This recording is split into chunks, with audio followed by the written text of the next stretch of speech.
Six Mississippi, né? 6 Mississippi. 6 Mississippi. A gente falou muito aí de alpha player, né? De gente que rouba protagonismo, gente que quer jogar pelos outros. E aí eu peguei um pouco do que o Luiz aplicou quando a gente estava jogando Lancer, porque em situações de combate tático eu acho que isso faz toda a diferença. 6 Mississippi é uma referência à forma que você tem de garantir que quando você estiver fazendo uma conta, você está contando em segundos, né? Então você fala 1 Mississippi, o tempo que você gasta para falar 1 Mississippi é 1 segundo. O tempo que você gasta para falar 1 Mississippi, 2 Mississippi é 2 segundos. Então assim, 6 Mississippi é o tempo, se você for contar até 6 Mississippi, é 6 segundos. É o tempo que você vai gastar para fazer essa contagem. Por que são 6 segundos? E aí eu estou usando a partir do D&D, mas você pode adaptar conforme para o seu sistema. Porque o D&D fala que um turno de um personagem dura aproximadamente 6 segundos, certo? E é muito comum que as pessoas queiram no turno delas, aproveitando que a regra fala que falar é ação livre, que o cara que é alpha player queira bancar o Capitão América no Avengers. Ó, você faz isso, você vigia o perímetro, você sobe ali, você sobe aqui, você coloca lá. E o cara começa a querer coordenar as pessoas o tempo todo. E às vezes ele não é o coordenador, às vezes o personagem dele não tem nem inteligência pra game. O cara é o bárbaro burrão com 4 de inteligência, falando, você faz isso, você vigia o perímetro. Você não conhece a palavra perímetro. Você não usa a palavra perímetro, você nem sabe o que é perímetro. Então, assim, para você evitar isso, o que eu sempre sugiro? Que se você tem um alpha player na mesa, falar é ação livre? Falar é ação livre. Mas você só consegue falar se você não estiver fazendo outra ação que tenha fala, por exemplo, mago. Se você está fazendo uma magia que tem que usar verbal, você não tem como falar outra coisa ao mesmo tempo. Primeiro ponto. Você não fala no turno de outra pessoa, a menos que você gaste a sua reação para isso. Você já evita o problema. E terceiro, você não pode falar nada que gaste mais do que 6 segundos. Então, se o cara começou a falar e querer dar ordem, querer orientar, você começa a contar como mestre. 1 Mississippi, 2 Mississippi, 3 Mississippi. Acabou 6 minutos. Acabou. Seu personagem não pode falar mais nada nesse turno. Porque aí você segura o cara. O cara passa a ter que pensar exatamente como uma pessoa teria que pensar. Eu só tenho 6 segundos pra dar ordem porque o pau tá quebrando. Eu vou fazer isso. E aí você reduz a infiltração, você reduz a intimidação. A coisa do cara querer entrar no turno do outro pra fazer isso. Porque é muito chato quando você tá jogando e o cara tá querendo mandar do seu turno. Cara, você fala assim, eu vou jogar essa magia. O cara fala, não joga essa magia não. Tem o cu que não joga essa magia. Você acha que eu tô errado? Tá fazendo um personagem então com a minha classe, otário. Joga você com o personagem. Porque as pessoas às vezes tem isso, assim, o cara quer falar, cara, você faz isso, você faz aquilo, beleza. Uma coisa é você sugerir, coordenar ali no começo. Ou então se o seu personagem tem esse perfil. No Lancer, o meu personagem tinha lá o dado de liderança. Eu tinha que falar, fulano, faz tal coisa. E eu tinha que fazer isso, efetivamente, pra ele ganhar um bônus, certo?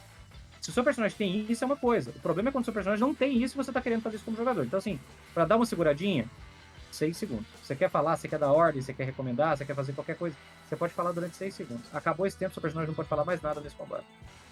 Porque você dá uma segurada no cara. Porque, cara, eu já vi gente falar, eu não quero mais jogar nessa mesa, eu não quero mais jogar com fulano, eu não tenho saco pra jogar com o Beltrano, quer usar o meu turno de turno extra. Não sou turno extra. Joga no seu turno, joga no seu tempo. Ah, o meu sistema não tem 6 segundos. Ah, quanto tempo dura o turno do seu negócio? Ah, uma cena, não sei o que. Então usa essa lógica e fala, Ou gente, você ó... impõe, né? Impõe e fala, gente, ó, eu vou contar até 10, enquanto você estiver falando, acabou os 10 segundos, você não pode falar mais nada. Chega. A gente falou um pouco disso também, quando a gente tá falando sobre o turno do mago, né, no... Como o papo mestre foi? Passado, né? 67. Não foi. O passado foi Aventuras Marítimas, pô. Tem certeza? Então foi retrasado. Foi no Regra da Casa? Criar no Monstros? Não, foi na Regra da Casa, eu acho, né? Acho que foi na Regra da Casa, Não foi um papo de mestre sobre regra da casa. Era um papo de mestre como tornar seus combates melhores. Aí a gente sugeriu regras da casa. Desculpa. Deixa eu... E aí era justamente isso pra evitar essa influência dos outros, porque acaba que toda cena, todo turno vira uma assembleia, né? A galera quer discutir todas as ações em cada turno. Em cada turno, eu falo, não joga essa magia não, porque eu vou correr lá na frente, e aí, se você for jogar essa magia, eu não vou conseguir chegar, porque essa magia de áreas, cara, no meio do pau torando, não dá tempo de você fazer essa estratégia. O máximo que você pode fazer é, fulano, sai daí. E aí, exato. O cara que entenda, né? O jogador que entenda, ou o jogador que fala assim, não, beleza, alguma coisa ele vai fazer. Principalmente depois que você já tá jogando algum tempo, você sabe assim, não, eu sei que o fulano é mago, ele sempre começa com a bola de fogo. É o que acontecia quando a gente jogava o verde e púrpura, que o personagem do vermelho sempre jogava muro de fogo. Então ele fala assim, depois que o vermelho jogar um muro de fogo, a gente age. A primeira coisa que ele vai fazer é isso. Mas você lembra que eu chegava a avisar que eu vou fazer. Eu falava antes, algumas vezes, antes de pegar o negócio, exatamente por causa disso. Pois é, e aí esse tipo de ação é justamente para evitar um pouco desses players alpha, e aí que prejudicam os jogadores que não são tão alfas nesse tipo. Porque tem outros jogadores que são justamente o oposto do alfa. Não sei se o nome desses jogadores é beta, mas existem jogadores opostos a isso, que a gente tinha, por exemplo, que acontecia muito quando a gente jogava, quando era mais novo, era o Leandro, que o Chico sempre roubava o turno dele, mandando ele fazer. Inclusive, a ficha que a gente jogou, a aventura que a gente jogou durante 10 anos, foi o Chico que fez a ficha do Leandro. Então, você tem uma ideia do nível de turno extra que ele usava na história. Então, acontece esse tipo de coisa. Às vezes a pessoa tem uma ideia massa, o jogador beta lá, mas ele fica sem graça de falar, ou o outro cara já atravessou na história dele, já atravessou na ação dele, e ele acaba não executando, porque a outra pessoa tá invadindo a cena dele. O Jesus já jogou em mesa minha. Desculpa, só pra fazer um comentário. Jesus já jogou em mesa minha e ele já viu isso mais de uma vez. Tá enrolando, tá discutindo, eu levantava a mão e ficava 5, 4, 3, ou toma ação ou perde ação. É assim que funciona. E mesmo se a pessoa, tipo, falar, você precisa fazer isso, não sei o quê, conjura tal magia, faz tal ação, deixa a pessoa errar, sabe? Tipo, querendo ou não, se a pessoa não tem conhecimento da ficha, beleza, você pode aconselhar antes, mas durante o combate, deixa a pessoa errar, sabe? Não tem problema ela errar e se divertir. Ela vai aprender depois, sabe? Não precisa... Precisamos ganhar todos os combates, precisamos finalizar isso o mais rápido possível. E é uma imposição muito chata, cara, quando você tá jogando. E é o que eu falei, esse é a típica situação que acontece quando você tá, tipo, eu tô jogando com uma coisa diferente. Eu tô tentando jogar com um personagem diferente do que eu sempre jogo. Todo mundo pediu pra eu fazer isso. Vou jogar com um personagem diferente. Vou fazer o negócio. Fiz a magia. Burrão. Já não quero mais. Já vou parar, então. Desanima. Uhum. Bora para o próximo, então, porque eu tava vendo aqui uma conversa. Eu tava vendo um comentário aqui também, acho que foi a Paulosana que falou sobre isso. A alternativa que viralizou no TikTok em torno de jogadores individuais. Eles jogam todos juntos no turno. Tecnicamente, um turno é isso, né? Você só divide ali por iniciativa em quem vai fazer a coisa primeiro, mas tudo acontece ao mesmo tempo, de certa forma, né? Ou eu tô enganado? Não, é assim que funciona. É pra ser assim, só que a regra divide os turnos pra organizar. Só que o que ela tá falando é diferente. O que ela tá falando é uma dica, é um videozinho que tem onde o cara fala assim, que é pra você agilizar o combate, você faz com que todos tenham ação conjunta. Então, eles vão combinar entre si, inclusive, o que eles vão fazer, porque eles já são um grupo integrado. Então, eles estão tomando a decisão porque sabe que o outro vai tomar isso, vai tomar aquilo e tudo mais.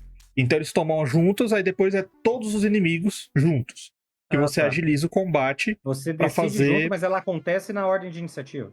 Exato, só que assim, primeiro players, depois inimigos, depois players, depois inimigos. Você não tem iniciativa variante. Funciona, só que isso aí vale para uma dinâmica para você realmente facilitar o combate. Porque às vezes tem combate que é um saco, meu amigo. Tem alguns sistemas que tem já ações pré-determinadas que você já seleciona a cartinha, né? Tipo assim, aí turno é todo mundo ao mesmo tempo, aí você seleciona a cartinha antes. E aí na hora que você vai fazer, eu vou atacar, eu vou mover, tipo, todo mundo levanta ao mesmo tempo, então é meio que o oposto disso que você tá falando. Que na verdade não existe uma combinação porque não dá pra combinar na hora do caos. Eu acho. Teve uma sessão de D&D que, tipo, o mestre usou essa tática e falou, ó, primeiro turno, vamos fazer combate normal. E o segundo, ele chamou de turno tático, onde os players falam assim, ó, me fala o que você quer fazer. E aí todo mundo fala, eu quero correr até tal oponente e vou dar uma espadada. Eu vou tacar a bola de fogo então atrás, já que você vai correr pra lá. Eles se organizavam e depois, tipo, rolavam os dados. E depois era o turno dos inimigos. Aí era só pra dar uma agilizada no combate, pra não ficar aquele combate maçante. E depois voltava normal, sabe? Tipo, ou a cada, sei lá, 3 turnos faz um turno tático assim pra poder... Só pra não ficar tão maçante. Porque todas as ações acabam interligadas, né? Igual você falou, ele vai lá dar a espadada, só que aí vendo onde é a posição, o outro já fala, então eu vou jogar a bola de fogo, porque ela tem um outro raio. Aí vai acontecer tal coisa, o outro já sabe o que vai fazer. Então todos eles jogam juntos, meio que combinando a tática, e depois são os inimigos. Mas pra isso existe a regra de reservação. Eu vou aguardar um pouco pra reservação, pra quando tal coisa acontecer, eu ajo. Assim, pode ser que, olha, é legal, às vezes funciona para alguns grupos, outros não. O Vermelho, por exemplo, a gente já jogou uma aventura em que ele era um usuário de escudo e eu era arqueiro.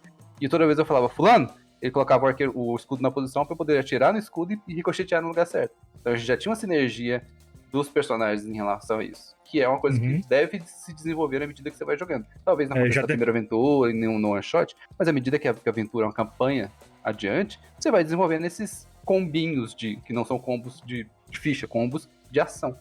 E já deixava a ação já separada, né? Se é uma ação bônus, por exemplo, vou falar quinta edição. Se fosse na quinta edição, seria uma ação bônus.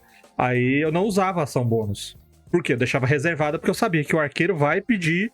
E aí, quando ele pedisse, já teria. Mas aí é por causa disso, né? Já tinha a tática.